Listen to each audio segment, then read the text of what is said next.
Hello, my name is Hamid Zulfagarnia and this is the Vala podcast. Please do not forget to subscribe to this channel.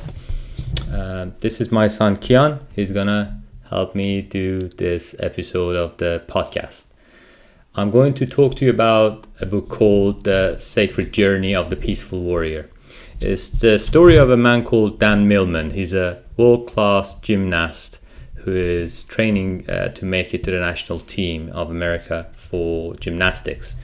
During his training, he comes across this old man called Socrates in a gas station who starts teaching him about the spiritual aspects of life and the things that actually matter.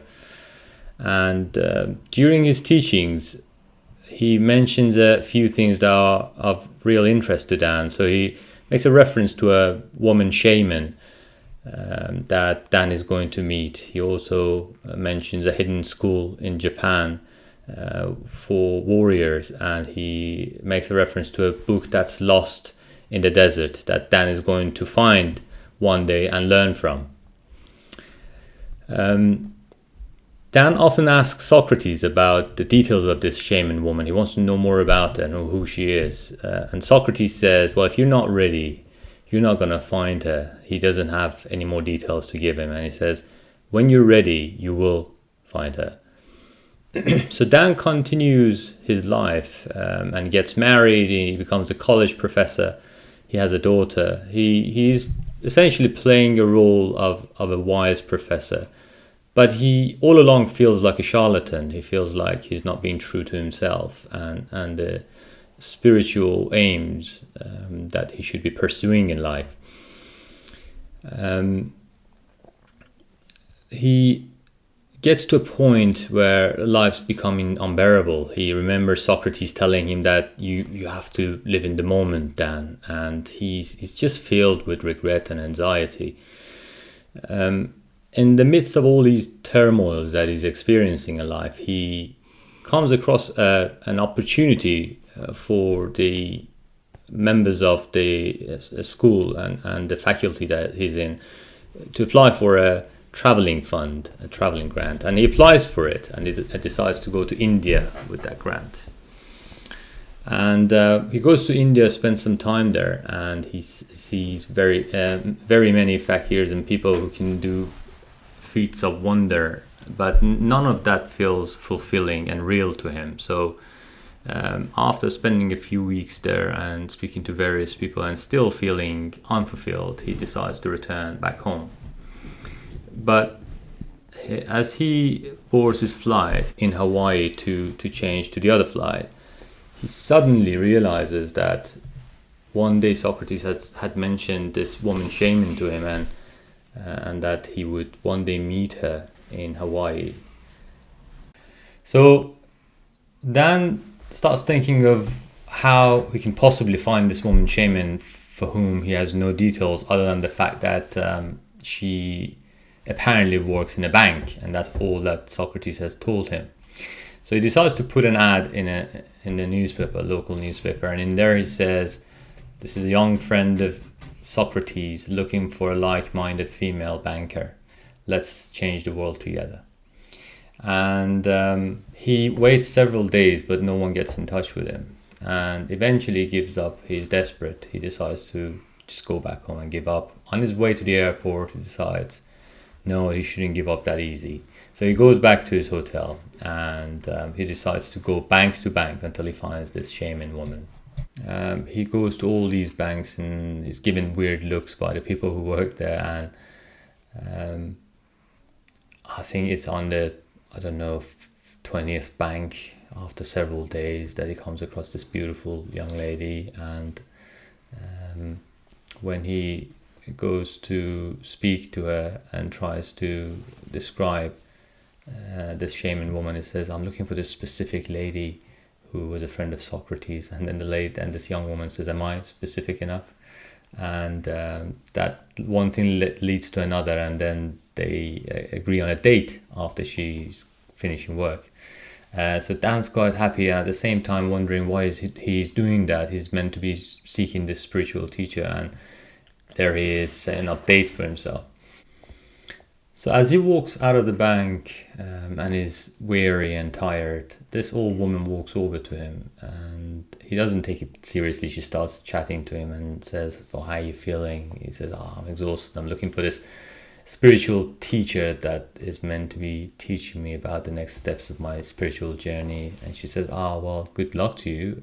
You look exhausted. You look like you could use a party. Perhaps you can come round to my house where we're throwing a little party later on with some other locals. And in the meantime, why don't you go to the beach and take a walk, re-energize yourself?"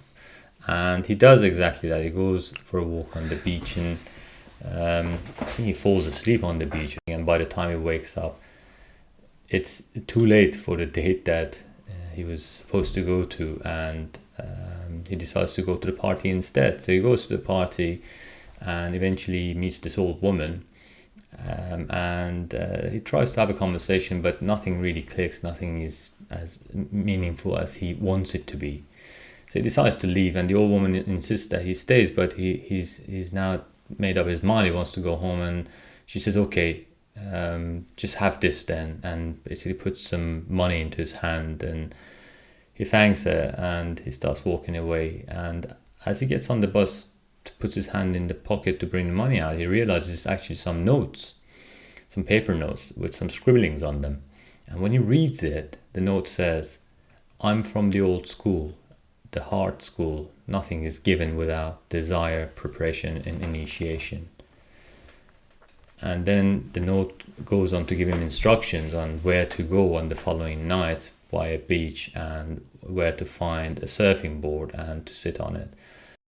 And the note then continues to say, "Be sure," and then that's where it ends.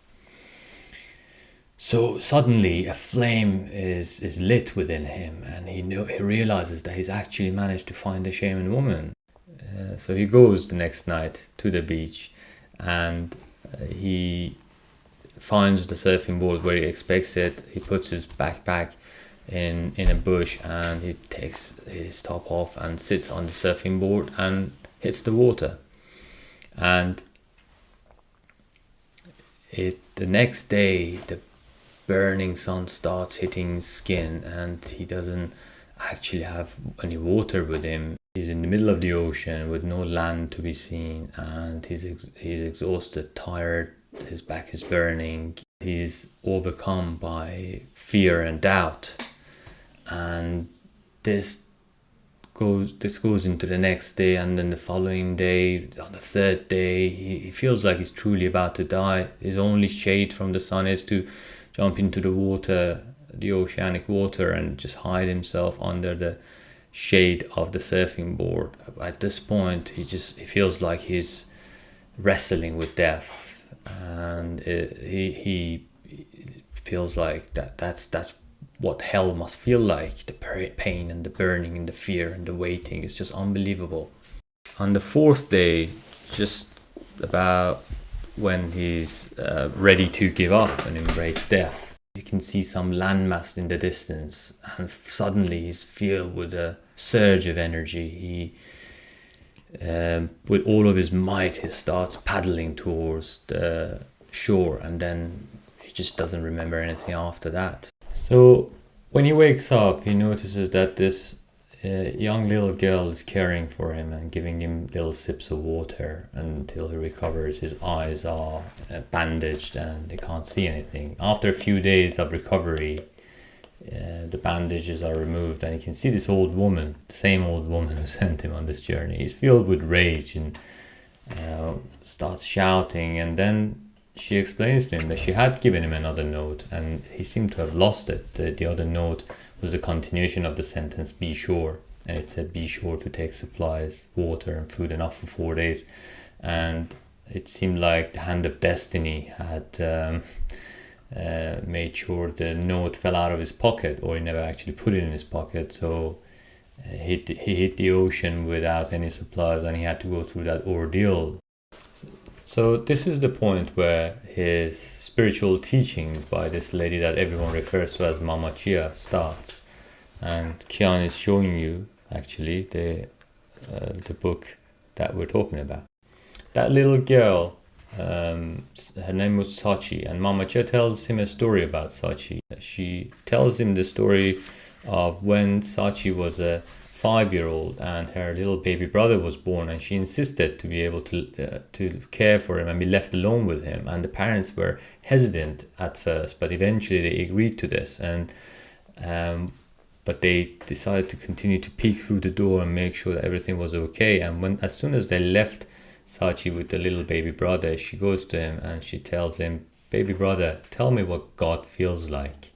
I'm starting to forget." So Dan's taken aback by the story and realizes how much of an angelic little girl she is. The next part of the teachings, Mama Chia starts telling him about the three selves. She tells him that he has a strong basic self. Most people would have given up on that surfing board and would have died, and whereas Dan, with his strong basic self, he managed to survive. She tells him that she had been working with his basic self during sleep when the conscious self is away. She says that she works with invisible forces, and that does not mean that these forces are imaginary. Dan wants to know more about the basic self, so one day she takes Dan to the beach and draws the picture of the Da Vinci man, the famous picture of a man within a circle, and then he falls asleep on the beach at a touch of Mama Chia on the back of his neck, and then he sees himself essentially as a third party, and he sees his three selves. He sees the basic self, which is red in color, a child, playful child, and this playful child is representative of the vital energy, which is deals with the amplified emotions. It's the primitive impulse to survive, and the little child acts and it does not contemplate, and at the same time it needs guidance. And the way that Dan experiences this is that he becomes the basic self and the little child, and he feels the emotions of the basic self. And essentially this basic self within every one of us is red in color and lives around the solar plexus in the stomach area. And from the consciousness of the basic self, he pops into the conscious self, which he sees as a robotic self. And this robotic self is all about objectivity. So as soon as he becomes the robot, the child and the basic self becomes a distraction for him. He can only think in a structured and limited way, and he only sees the body as a necessary burden. He lives in a sterile world of problems and solutions, and that's all he's concerned with. And because of the great gap in the personalities of the basic self and the conscious self, they're often not getting along with each other, and the main ambition of one's life is to try and assimilate the two selves and connect them to the higher self. And the higher self, when he pops into the consciousness of the higher self, he can see both the basic and conscious self down below who are sulking and not talking to each other, and he's eternally waiting for these two to assimilate and get to know each other better and get closer to each other. And the higher self is responsible for the inspirations that one gets from the universe. Kian wants to leave and he wants to say goodbye. Bye. So she explains that the infections and the aches and pains of the body are essentially the basic self crying for attention. She quotes a famous saying that the organs shed the tears that the eyes refuse to shed. She then tells him the story of Fuji, a man who spent 30 years of his life doing photography, but in an incident all the negatives that he had collected over the years burned in a fire, and he mourned this event like the death of his 3-year-old child a few years before. But yet at the same time he somehow made it through this ordeal. He managed to see the bigger picture, and he managed to see life differently. He managed to see the light and the shadow, the shapes and the texture, the world of beauty, harmony and balance. He remembers that Socrates once taught him that the peaceful warrior indeed becomes a peaceful warrior on the journey. It's the journey that creates this warrior. On another occasion, when Dan asks Mama Chia about the 7 chakras, she draws a diagram for him and uses that diagram to explain to him what the 7 chakras are. And she tells him that the first chakra is essentially personal survival, and it's about the primary emotion of fear. And the second one is the chakra of sexuality and creativity. It's the primary emotion of sorrow and weakness. And the issues related to this chakra are reaching out, embracing life, energy, and relationship.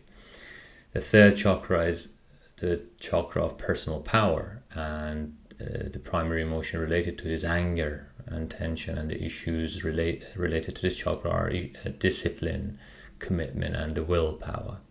And then from the third chakra to the fourth chakra, there's a great leap, and he doesn't quite understand what this great leap means until he has a trance state experience later on. But after the great leap comes the fourth chakra, is the chakra of the transpersonal love, and it's the chakra of open heart, and the ego is no longer the center, and the primary emotions related to this chakra are compassion. And the issues to be dealt with here are issues around how to best serve others. After that is the fifth chakra, the chakra of mystical revelation, and it's the chakra of pure inspiration. It's the inner eyes turned toward the spirit. The throat chakra, also referred to as, and the chakra above that is the chakra of the third eye, or unity, and is the energy of pure light, and it's the chakra of communication with the spirit. And the seventh chakra, or the crown chakra, it is centered around transcendence, and the energy of it is pure spirit. And then at that point the self no longer remains. And for Dan to actually comprehend what these chakras truly represent, he is given this trance state experience. So again, Mama Chia touches him on the back of his neck, almost in like a massage act, and Dan enters this trance state, and he finds himself standing before a building, a 7-story building. And as he enters the first building, he feels that fear and that survival feeling, and he realizes that to clear the first chakra and the first floor of debris and dust and dirt, he needs to essentially break through the fear. And on the second floor, when he enters it, he senses the creative energy, the sensual energy, and he realizes that for him to be able to master this stage and this chakra, he needs to allow this energy to flow in a relationship. And he learns that the blocked energies in this chakra can lead to addiction, essentially, and any sort of issues on the second floor are related to a sense of sorrow and loss, and those are the feelings that one needs to overcome. So basically the first two chakras that are in the main chakras that deal with the anxiety related and the fear related to what may come, and also the sorrow and sadness of what has happened and what's in the past. And when the masters teach us to live in the moment, it is essentially the briefest, most succinct teaching that allow us to master the first two chakras. If one can truly live in the moment, one will no longer have any concerns around any anxiety about the future or any regrets related to the past, because one is only living in that very moment, and that's all one has. And then the third floor is, as I explained previously, it's the floor of discipline and willpower, and he's told by Mama Chia that if he manages to take that leap of faith to the fourth floor, from there onwards it's almost like an elevator ride. But all the way to the third floor, all the motives of service are self-serving at the end of the day. And following this experience, in the next part of Dan's teachings, Mama Chia takes him to this cemetery in a far, far spot of the island. They arrive there at night, and Dan is told to seek permission from the guardian soul of the cemetery. And when he closes his eyes, he can see this warrior soul stood before him, and he seeks permission, and the permission is granted.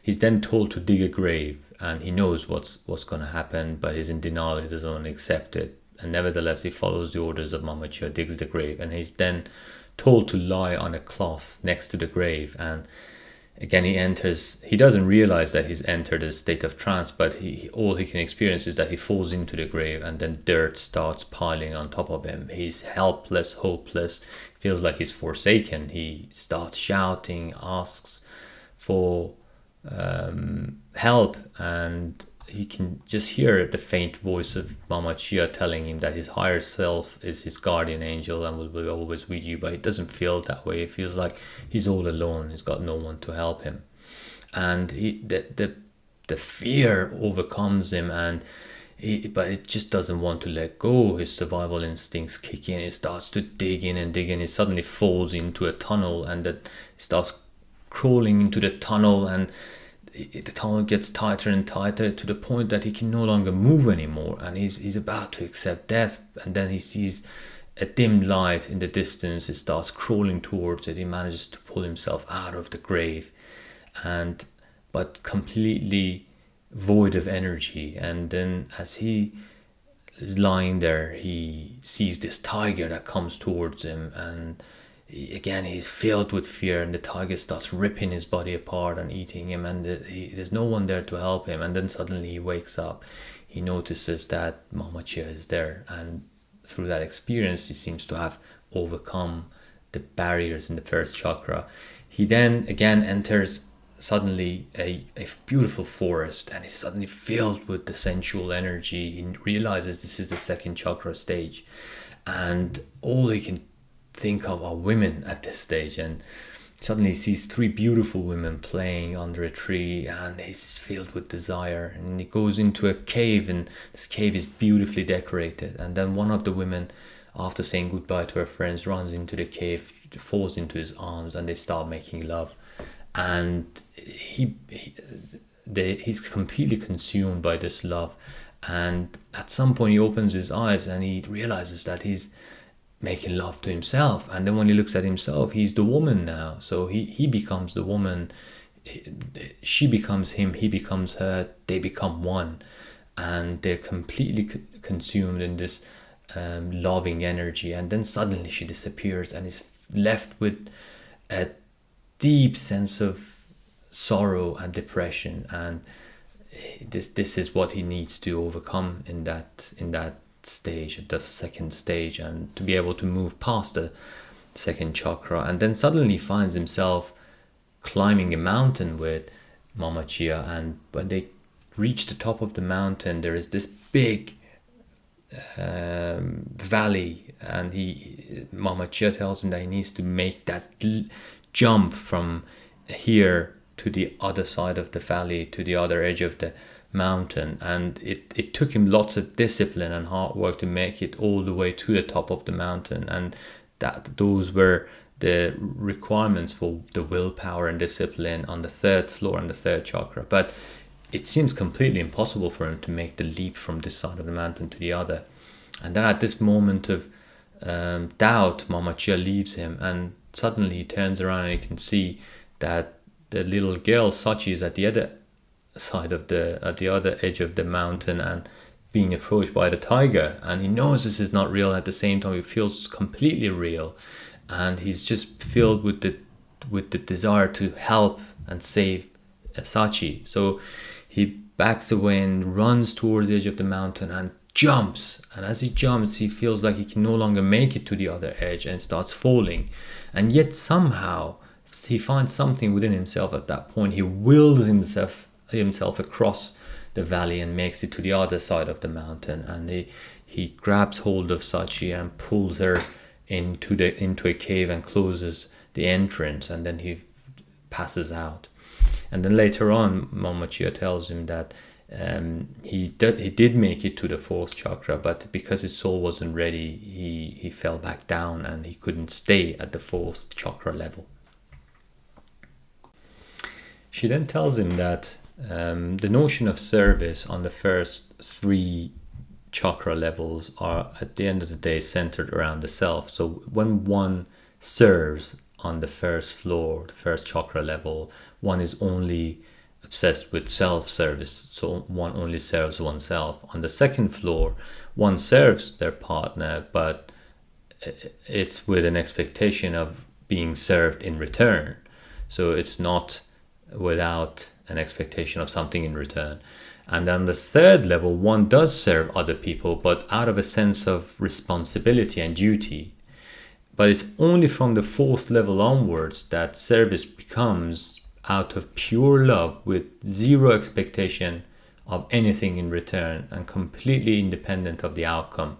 And that's the great leap of faith. It's a leap of love, and that's when self starts to become starts to fade away, and the love for others, for the universe, for creation starts taking over. And she tells him that the way to meet the higher self is to become the higher self. She tells him when the lower floors are clear, something incredible happens, and he will shift from seeking happiness to creating happiness. And she tells him that essentially the way forward is a life of service, and from the fourth level's perspective, it becomes the soul's calling, and the soul wakes up in the morning eager to help another soul. Mama Chia tells Dan not to be too hard on himself, to trust his higher self and accept who he is, and tells him, accept who you are, serve out of duty until you do it out of love, with no attachment to the outcome. On the way back from the cemetery, they get to a beach, and suddenly they're faced with this unbelievable scene of thousands of starfish who've accidentally have come onto the beach and are unable to get back into the water, and they're filled with this deep sense of sadness and sorrow. And Mama Chia springs into action, starts throwing individual starfish back into the water, and then Dan can't believe why Mama Chia is doing that. So he questions her and says, "Why are you doing this? This makes no difference to the starfish." And as Mama Chia is throwing individual starfish back into the water, she says, "Well, it makes a difference to this one, the one that she's throwing back in the water." So he decided not to dissuade her from saving them, and he actually joined her, and all the way into the evening they kept saving more and more of the starfish that they could. And it felt as if Mama Chia would continue living life like she did until she died. So she continues to teach him until the day that she passes away. And at Mama Chia's cremation, Dan gives a beautiful speech about his experiences with Mama Chia. And when everyone else leaves, he's still sat there watching the flames and how Mama Chia's body is turning into ashes. And at that point, he hears her voice that says, "Do not stand at my grave and weep. I am not there. I do not sleep. I am the loud winds that blow. I am the diamond glints on snow. I am the sunlight on ripened grain. I am the gentle autumn rain. Do not stand at my grave and cry. I am not there. I did not die." I highly recommend this book to all of you, my friends. I hope you enjoyed this episode. Thank you.